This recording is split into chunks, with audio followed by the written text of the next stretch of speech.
para todos, bienvenidos a una noche más en este grupo de C2Speak. No se preocupe, María. Esperemos un poco a ver No si se nos preocupe, escuchan. tranquila. Voy a comenzar con una introducción muy sencilla. Eh, Pensando y como viviendo todo lo que se ha dado en estas semanas, 2 semanas ya de paro, eh, tengo la costumbre, no sé si bella o no tan bella, de pensar un poco en el existencialismo, en la cuestión del ser, del porqué de la existencia humana y lo que representa la esencia en sí mismo. Eh, Hablar sobre los principios que nos dominan como seres humanos debería ser un imperativo en estos días. Parece que me están escuchando bien. Gracias, CitoSpeak. Muy buenas noches a quien esté realizando el community. No sea que le cambie el género otra vez como hice un par de días. Hoy voy a leer, sin más preámbulos, Vale, a mamita. Franz Vale, Kafka. mamita, le escucho. De Franz Kafka voy a leer 3 cuentos. Voy a empezar por el mediano. Bueno, Vamos a crecer entonces y vamos a terminar con ayúdame. uno muy corto. Espero sea adecuado para estos días y espero también sea adecuado Ajá. para, Bien, no sé, para vivir. Comencemos. perfecto. El primero se llama El viejo Bien, manuscrito. loro. Podría decirse que el sistema de defensa de nuestra Ujú. patria adolece de serios defectos. Hasta el momento no nos hemos ocupado de ellos, sino de nuestros deberes cotidianos. Pero algunos Sí, acontecimientos recientes nos inquietan. perfecto, Soy mamita. zapatero remendón. Mi negocio da a la plaza del Palacio Imperial. Al amanecer, Bueno, apenas abro mis mamita. ventanas, Pues ya te veo soldados felicito armados porque yo apostados en sí todas las bocacalles que dan necesita a la plaza. salir corriendo Pero de no aquí son para nuestros allá, soldados, de son acompañarte, pero evidentemente de verdad nómades que del vale la norte. pena. De algún modo que Entonces, no a llego a ver, Dios comprender, permita que nos han llegado podamos hasta la seguir capital, viendo. que sin embargo está bastante lejos de las fronteras. De todas maneras, allí están y su número parece aumentar cada día. Como es su costumbre, acampan al aire Bueno, libre y mamita, rechazan las casas. Se listo. entretienen Un en abrazo afilar fuerte para las los dos. espadas, en Feliz aguzar las y flechas, bendecida noche. en realizar ejercicios secuestres. Han Bueno, convertido esta mamita, plaza ya tranquila y téngame. siempre pulcra en una Chao, verdadera bebé. posilga. Muchas veces intentamos salir de nuestros negocios y Bueno, hacer una recorrida para limpiar por lo menos la basura más gruesa, pero esas salidas se tornan cada vez más escasas porque es un trabajo inútil y corremos, además, el riesgo de hacernos aplastar por sus caballos salvajes o de que nos hieran con sus látigos. Es imposible hablar con los nómades. No conocen nuestro idioma y casi no tienen idioma propio. Entre ellos se entienden, como se entienden los grajos. Todo el tiempo se escucha ese graznar de grajos. Nuestras costumbres y nuestras instituciones les resultan tan incomprensibles como carentes de interés. Por lo mismo, ni siquiera intentan comprender nuestro lenguaje de señas. Uno puede dislocarse la mandíbula y las muñecas de tanto hacer ademanes. No entienden nada y nunca entenderán. Con frecuencia hacen muecas. En esas ocasiones ponen los ojos en blanco y les sale espuma por la boca, pero con eso nada quiere decir, ni tampoco causan terror alguno. Lo hacen por costumbre. Si necesitan algo, lo roban. No puede afirmarse que utilicen la violencia. Simplemente se apoderan de las cosas. Uno se hace a un lado y se las cede. También de mi tienda se han llevado excelentes mercancías, pero no puedo quejarme cuando veo, por ejemplo, lo que ocurre con el carnicero. Apenas llega su mercadería, los nómades se la llevan y la comen de inmediato. También sus caballos devoran carne. A menudo se ve a un jinete junto a su caballo comiendo el mismo trozo de carne, cada cual de una punta. El carnicero es miedoso y no se atreve a suspender los pedidos de carne, pero nosotros comprendemos su situación y hacemos colectas para mantenerlo. Si los nómades se encontraran sin carne, nadie sabe lo que se les ocurriría hacer. Por otra parte, ¿quién sabe lo que se le ocurriría hacer comiendo carne todos los días? Hace poco el carnicero pensó que podría ahorrarse al menos el trabajo de descuartizar y una mañana trajo a un buey vivo, pero no se atreverá a hacerlo nuevamente. Yo me pasé toda una hora echado en el suelo en el fondo de mi tienda, tapado con toda mi ropa, mantas y almohadas, para no oír los mugidos de ese buey, mientras los nómades se abalanzaban desde todos lados sobre él y le arrancaban con los dientes trozos de carne viva. No me atreví a salir hasta mucho después de que el ruido cesara. Como ebrios en torno de un tonel de vino, estaban tendidos por el agotamiento, alrededor de los restos del buey. Precisamente en esa ocasión me pareció ver al emperador en persona asomado por una de las ventanas del palacio.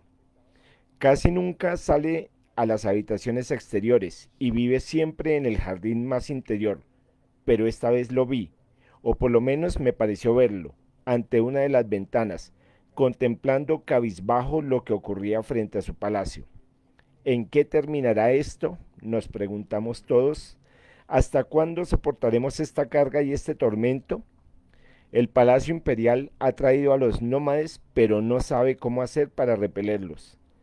El portal permanece cerrado. Los guardias que antes solían entrar y salir marchando festivamente, ahora están siempre encerrados detrás de las rejas de las ventanas. La salvación de la patria solo depende de nosotros, artesanos y comerciantes, pero no estamos preparados para semejante empresa. Tampoco nos hemos jactado nunca de ser capaces de cumplirla. Hay cierta confusión, y esa confusión será nuestra ruina. Uf, primer cuento de hoy. El, el viejo Kafka, hablando sobre un viejo manuscrito.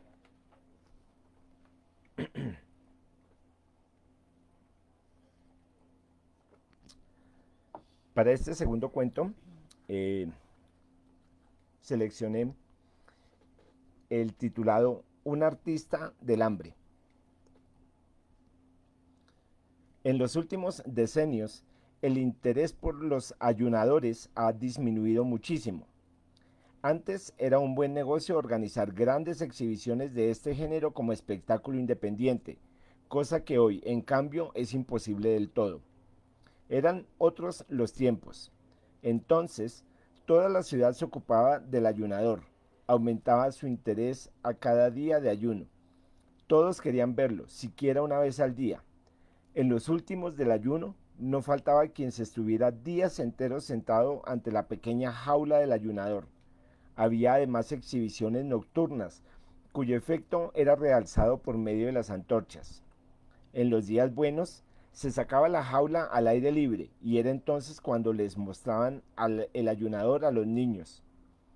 Para los adultos, aquello solía no ser más que una broma, en la que tomaban parte medio por moda. Pero los niños, cogidos de las manos por prudencia, miraban asombrados y boquiabiertos a aquel hombre pálido, con camiseta oscura, de costillas salientes, que, desdeñado en un asiento, permanecía tendido en la paja esparcida por el suelo y saludaba, a veces, cortésmente, o respondía con forzada sonrisa a las preguntas que se le dirigía o sacaba. Quizás sacaba quizás un brazo por entre los hierros para hacer notar su delgadez, y volvía después a sumirse en su propio interior, sin preocuparse de nadie ni de nada, ni siquiera de la mancha del reloj, para él tan importante, única pieza de mobiliario que se veía en su jaula. Entonces se quedaba mirando al vacío, delante de sí, con ojos semicerrados, y solo de cuando en cuando bebía en un diminuto vaso un sorbito de agua para humedecer los labios. Aparte de los espectadores que sin cesar se renovaban, había allí vigilantes permanentes, designados por el público, los cuales, y no deja de ser curioso, solían ser carniceros. Siempre debían estar tres al mismo tiempo y tenían la misión de observar día y noche al ayunador, para evitar que, por cualquier recóndito método, pudiera tomar alimento. Pero esto era solo una formalidad introducida para tranquilidad de las masas, pues los iniciados sabían muy bien que el ayunador, durante el tiempo del ayuno, en ninguna circunstancia, ni aun a la fuerza, tomaría la más mínima porción de alimento. El honor de su profesión se lo prohibía.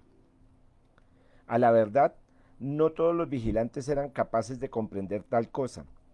Muchas veces había grupos de vigilantes nocturnos que ejercían su vigilancia muy débilmente. Se juntaban adrede en cualquier rincón y allí se sumían en los lances de un juego de cartas con la manifiesta intención de otorgar al ayunador un pequeño respiro, durante el cual, a su modo de ver, podría sacar secretas provisiones, no se sabía de dónde. Nada atormentaba tanto al ayunador como tales vigilantes. Lo atribulaban. Le hacían espantosamente difícil su ayuno. A veces sobreponíase a su debilidad y cantaba durante el tiempo que duraba aquella guardia, mientras le quedase aliento, para mostrar a aquellas gentes la injusticia de sus sospechas. Pero de poco le servía, porque entonces se admiraban de su habilidad que hasta le permitía comer mientras cantaba. Muy preferibles eran, para él, los vigilantes que se pegaban a las rejas y que, no contentándose con la turbia iluminación nocturna de la sala, le lanzaban a cada momento el rayo de las lámparas eléctricas de bolsillo que ponían a su disposición el empresario. La luz cruda no lo molestaba. En general no llegaba a dormir, pero quedar traspuesto un poco podía hacerlo con cualquier luz, a cualquier hora y hasta con la sala llena de una estrepitosa muchedumbre. Estaba siempre dispuesto a pasar toda la noche en vela con tales vigilantes. Estaba dispuesto a bromear con ellos, a contarles historias de su vida vagabunda y a oír, en cambio, las suyas, solo para mantenerse despierto, para poder mostrarles de nuevo que no tenía en la jaula nada comestible y que soportaba el hambre como no podía hacerlo ninguno de ellos. Pero cuando se sentía más dichoso era al llegar la mañana y por su cuenta le era servido a los vigilantes un abundante desayuno, sobre el cual se arrojaban con el apetito de hombres robustos que han pasado una noche de trabajosa vigilia. Cierto que no faltaban gentes que quisieran ver en este desayuno un grosero soborno de los vigilantes, pero la cosa seguía haciéndose, y si les preguntaba si querían tomar a su cargo, sin desayuno, la guardia nocturna, no renunciaban a él, pero conservaban siempre sus sospechas. Pero estas pertenencias ya a las sospechas inherentes de la profesión del ayunador. Nadie estaba en situación de poder pasar ininterrumpidamente días y noches como vigilante junto al ayunador. Nadie, por tanto, podía saber por experiencia propia si realmente había ayunado sin interrupción y sin falta. Solo el ayunador podía saberlo, ya que él era, al mismo tiempo, un espectador de su hambre completamente satisfecho, aunque por otro motivo tampoco lo estaba nunca. ¿Acaso no era el ayuno la causa de su enflaquecimiento tan atroz que muchos, con gran pena suya, tenían que abstenerse de frecuentar las exhibiciones para no poder sufrir su vista? Tal vez su esquelética delgadez procedía de su descontento consigo mismo. Solo él sabía, solo él y ninguno de sus adeptos, qué fácil cosa era el suyo. Era la cosa más fácil del mundo. Verdad que no lo ocultaba, pero no le creían. En el caso más favorable, lo tomaban por modesto, pero en general lo juzgaban un reclamista y un vil farsante para quien el ayuno era cosa fácil porque sabía la manera de hacerlo fácil y que tenía, además, el cinismo de dejarlo entrever. Había que aguantar todo esto y en el curso de los años ya se había acostumbrado a ello. Pero en su interior siempre le recomía este descontento y ni una sola vez al fin de su ayuno esta justicia había que hacérsela, había abandonado su jaula voluntariamente. El empresario había fijado 40 días como el plazo máximo del ayuno, más allá del cual no le permitía ayunar ni siquiera en las capitales de primer orden, y no dejaba de tener sus buenas razones para ello. Según le había enseñado su experiencia, Durante 40 días, valiéndose de toda suerte de anuncios que fueran concentrando el interés, podía quizá aguijonearse progresivamente la curiosidad de un pueblo. Mas pasado este plazo, el público se negaba a visitarle, disminuía el crédito del que gozaba el artista del hambre. Claro que en este punto podían observarse pequeñas diferencias según las ciudades y las naciones, pero por regla general, los 40 días eran el periodo de ayuno más dilatado posible. Por esta razón, a los 40 días era abierta la puerta de la jaula, ornada con una guirnalda de flores. Un público entusiasmado llenaba el anfiteatro. Sonaban los acordes de una banda militar. Dos médicos entraban en la jaula para medir al ayunador, según normas científicas, y el resultado de la medición se anunciaba a la sala por medio de un altavoz. Por último, dos señoritas felices de haber sido elegidas para desempeñar aquel papel mediante sorteo, llegaban a la jaula y pretendían sacar de ella al ayunador y hacerle bajar un par de peldaños para conducirle ante una mesilla en la que estaba servida una comidita de enfermo cuidadosamente escogida. Y en este momento el ayunador siempre se resistía. Cierto que colocaba voluntariamente sus huesudos brazos en las manos que las dos damas inclinadas sobre él le tendían, dispuestas a auxiliarle, pero no quería levantarse. ¿Por qué suspender el ayuno precisamente entonces a los 40 días? Podía resistir aún mucho tiempo más, un tiempo ilimitado. ¿Por qué cesar entonces cuando estaba en lo mejor del ayuno? ¿Por qué arrebatarle la gloria de seguir ayunando y no solo la de llegar a ser el mayor ayunador de todos los tiempos, cosa que probablemente ya lo era, sino también la de sobrepujarse a sí mismo hasta lo inconcebible, pues no sentía límite alguno en su capacidad de ayunar? ¿Por qué aquella gente que fingía admirarlo tenía tan poca paciencia con él? Si aún podía seguir ayunando, ¿por qué no querían permitírselo? Además, estaba cansado, se hallaba muy a gusto tendido en la paja, y ahora tenía que ponerse de pie cuán largo era y acercarse a una comida, cuando con solo pensar en ella sentía náuseas que contenía difícilmente por el respeto a las damas. Y alzaba la vista para mirar los ojos de las señoritas, en apariencia tan amables, en realidad tan crueles, y movía después negativamente sobre su débil cuello la cabeza, que le pesaba como si fuese de plomo. Pero entonces ocurría lo de siempre. Ocurría que se acercaba el empresario silenciosamente. Con la música no se podía hablar. Alzaba los brazos sobre el ayunador, como si invitara al cielo a contemplar el estado en que se encontraba sobre el montón de paja, aquel mártir digno de compasión, cosa que el pobre hombre, aunque en otro sentido lo era. Agarraba al ayunador por la sutil cintura, tomando al hacerlo exageradas precauciones, como si quisiera hacer creer que tenía entre las manos algo tan quebradizo como el vidrio, y no sin darle una disimulada sacudida, en forma que al ayunador, sin poderlo remediar, se le iban a un lado y a otro las piernas y el tronco. Se lo entregaba a las damas que se habían puesto entre tanto mortalmente pálidas. Entonces el ayunador sufría todos sus males. La cabeza le caía sobre el pecho, como si le diera vueltas, y sin saber cómo hubiera quedado en aquella postura. El cuerpo estaba como vacío.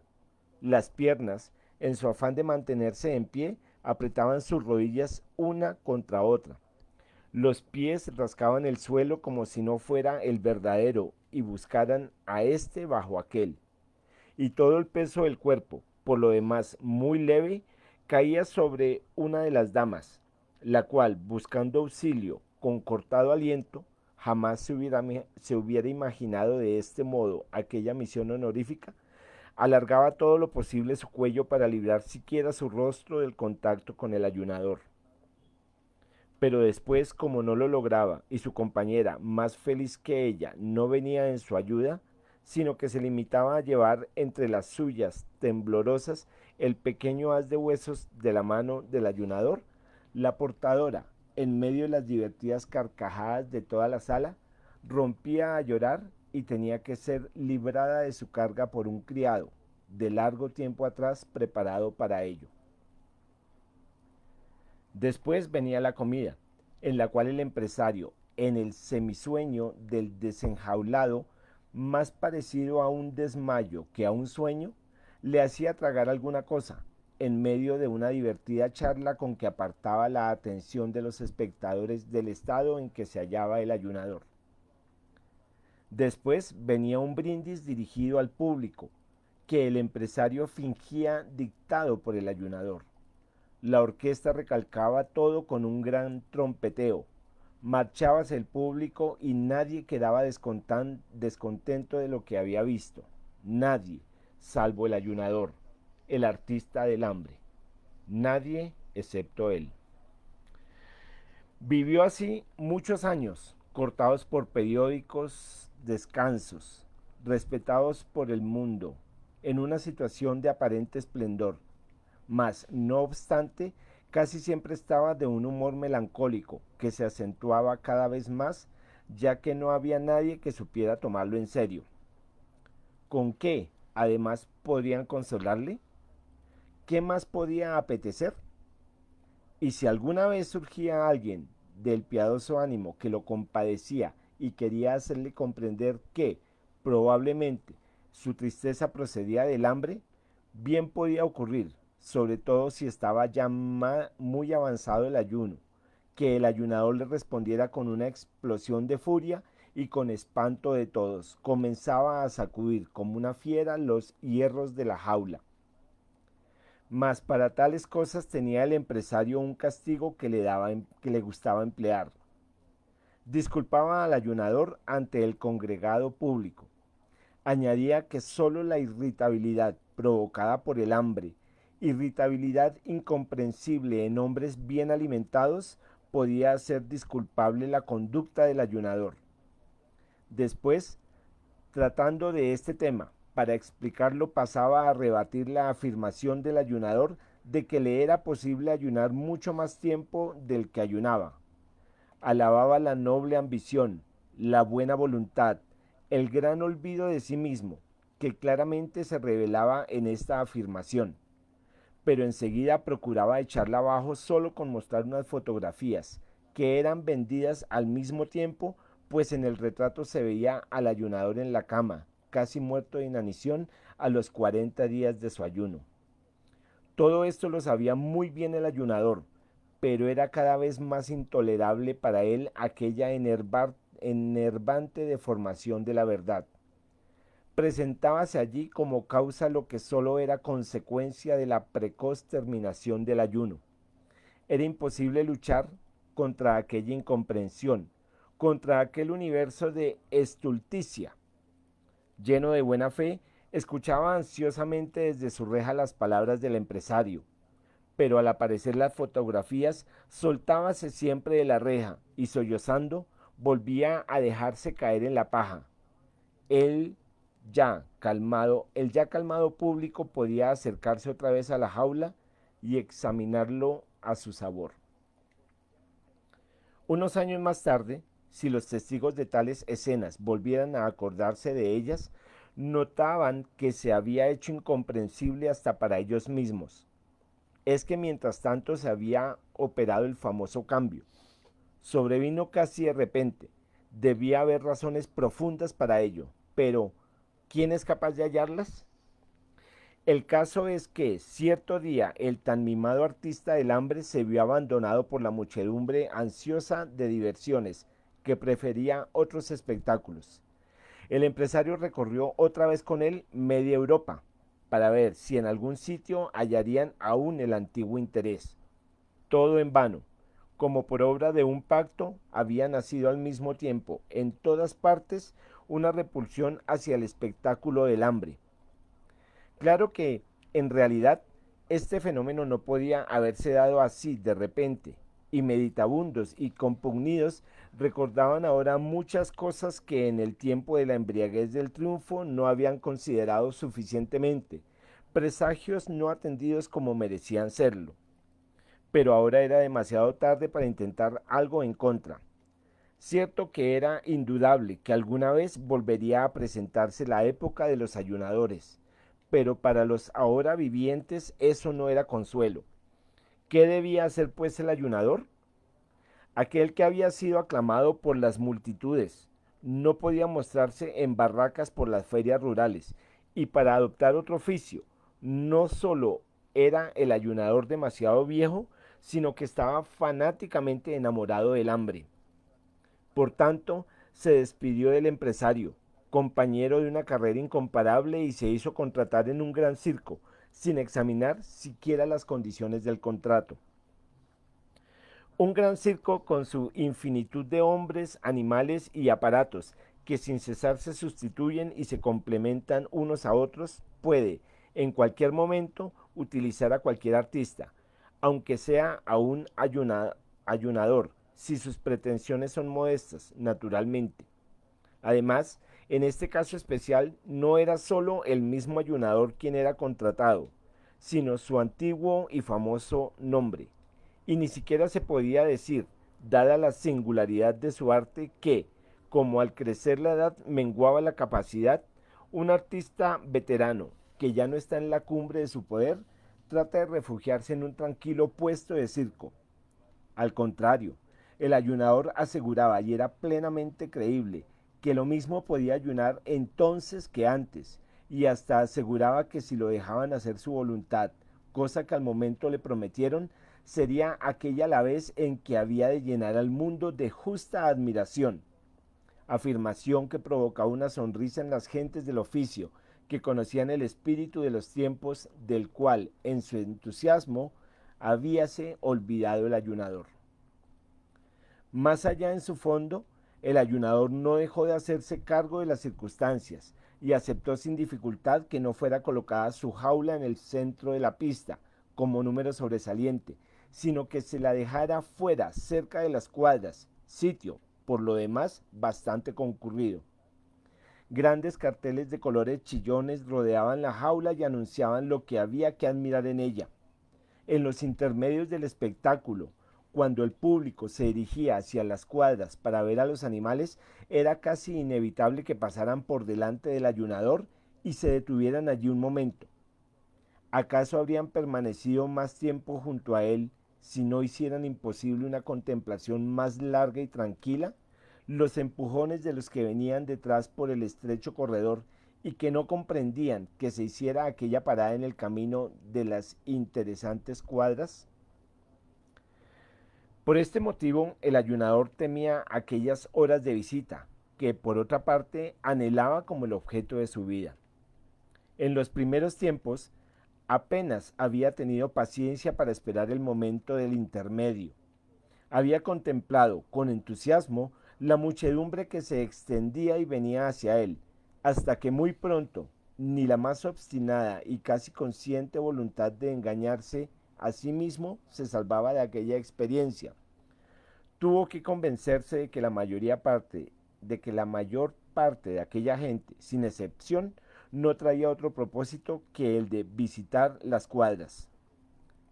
Y siempre era lo mejor el ver aquella masa, así, de lejos, porque cuando llegaban junto a su jaula, enseguida lo aturdían los gritos e insultos de los dos partidos que inmediatamente se formaban. El de los que querían verlo cómodamente, y bien pronto llegó a ser este bando el que más apenaba al ayunador, porque se paraban, no porque les interesara lo que tenía ante los ojos, sino por llevar la contraria y fastidiar a los otros, y el de los que solo apetecían llegar lo antes posible a las cuadras.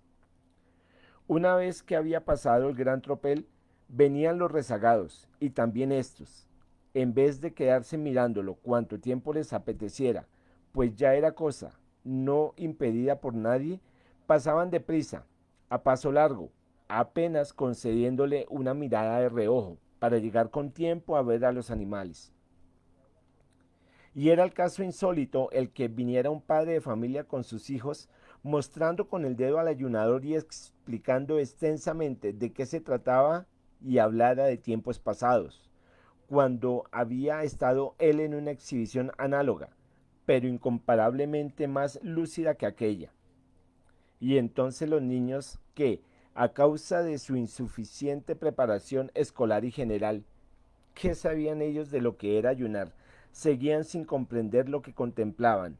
Tenían un brillo en sus inquisidores ojos en que se traslucían futuros tiempos más piadosos. Quizá estarían un poco mejor las cosas, decíase a veces el ayunador, si el lugar de la exhibición no se hallase tan cerca de las cuadras. Entonces les habría sido más fácil a las gentes elegir lo que prefirieran. Aparte de que le molestaban mucho y acababan por deprimir sus fuerzas las emanaciones de las cuadras, la nocturna inquietud de los animales, el paso por delante de su jaula de los sangrientos trozos de carne con que alimentaban a los animales de presa, y los rugidos y gritos de estos durante su comida. Pero no se atrevía a decirlo a la dirección, pues si bien lo pensaba, siempre tenía que agradecer a los animales la muchedumbre de visitantes que pasaban ante él, entre los cuales, de cuando en cuando, bien se podía encontrar alguno que viniera especialmente a verle. Quién sabe en qué rincón lo meterían, si al decir algo les recordaba que aún vivía y les hacía, en resumidas cuentas, que no venía a ser más que un estorbo en el camino de las cuadras. Un pequeño estorbo en todo caso, un estorbo que cada vez se hacía más diminuto. Las gentes se iban acostumbrando a la rara manía de pretender llamar la atención como ayunador en los tiempos actuales, y adquirido ese hábito, quedó ya pronunciada la sentencia de muerte del ayunador. Podía ayunar cuanto quisiera, y así lo hacía, pero nada podía ya salvarle. La gente pasaba por su lado sin verle. ¿Y si intentara explicarle a alguien el arte del ayuno? A quien no lo siente, no es posible hacérselo comprender. Los más hermosos rótulos llegaron a ponerse sucios e ilegibles, fueron arrancados y a nadie se le ocurrió renovarlos. La tablilla con el número de los días transcurridos desde que había comenzado el ayuno, que en los primeros tiempos era cuidadosamente mudado todos los días, hacía ya mucho tiempo que era la misma, pues al cabo de unas semanas este pequeño trabajo habíase hecho desagradable para el personal. Y de este modo, cierto que el ayunador continuó ayunando, como siempre había anhelado y que lo hacía sin molestia, tal como en otro tiempo lo había anunciado. Pero nadie contaba ya el tiempo que pasaba. Nadie, ni siquiera el mismo ayunador, sabía qué número de días de ayuno llevaba alcanzados, y su corazón se llenaba de melancolía. Y así, cierta vez durante aquel tiempo en que un ocioso se detuvo ante su jaula y se rió del viejo número de días consignado en la tablilla, pareciéndole imposible, y habló de engañifa y de estafa. Fue esta la más estúpida mentira que pudieron inventar, la indiferencia y la malicia innata, pues no era el ayunador quien engañaba. Él trabajaba honradamente, pero era el mundo quien se engañaba en cuanto a sus merecimientos. Volvieron a pasar muchos días, pero llegó uno en que también aquello tuvo su fin. Cierta vez, un inspector se fijó en la jaula y preguntó a los criados por qué dejaban sin aprovechar aquella jaula tan utilizable, que solo contenía un podrido montón de paja. Todos lo ignoraban hasta que, por fin, uno, al ver la tablilla del número de días, se acordó del ayunador. Removieron con horcas la paja y en medio de ella hallaron al ayunador. ¿Ayunas todavía?, preguntóle el inspector. ¿Cuándo vas a cesar de una vez?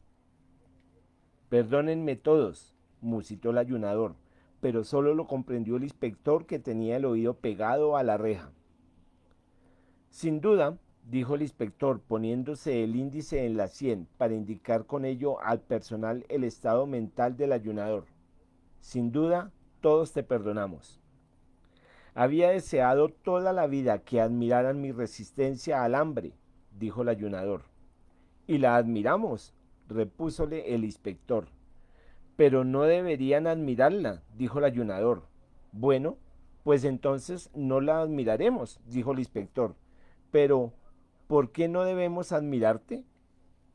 Porque me es forzoso ayunar. No puedo evitarlo, dijo el ayunador. Eso ya se ve, dijo el inspector. Pero, ¿por qué no puedes evitarlo? Porque, dijo el artista del hambre levantando un poco la cabeza y hablando en la misma oreja del inspector, para que no se perdieran sus palabras, con labios alargados como si fuera a dar un beso, porque no puedo encontrar comida que me gustara. Si la hubiera encontrado, puedes creerlo, no habría hecho ningún cumplido y me habría hartado como tú y como todos. Estas fueron sus últimas palabras, pero todavía en sus ojos quebrados mostrábase la firme convicción, aunque ya no orgullosa, de que seguiría ayunando. Limpian acá, ordenó el inspector, y enterraron al ayunador junto con la paja. Mas en la jaula pusieron una pantera joven. Era un gran placer, hasta para el más obtuso de los sentidos, ver en aquella jaula tanto tiempo vacía la hermosa fiera que se revolcaba y daba saltos. Nada le faltaba, la comida que le gustaba, tráigansela sin largas cavilaciones sus guardianes. Ni siquiera parecía añorar la libertad. Aquel noble cuerpo, provisto de todo lo necesario para desgarrar lo que se le pusiera por delante, parecía llevar consigo la propia libertad. Parecía estar escondida en cualquier rincón de su dentadura. Y la alegría de vivir brotaba con tan fuerte ardor de sus fauces que no les era fácil a los espectadores poder hacerle frente. Pero se sobreponían y su temor, pero se sobreponían a su temor, se apretaban contra la jaula y en modo alguno querían apartarse de allí. Fin del segundo cuento. Pienso que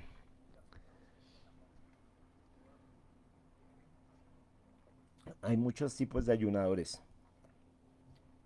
Eh, Hay muchos tipos de jaulas, pero también hay muchos tipos de espectadores.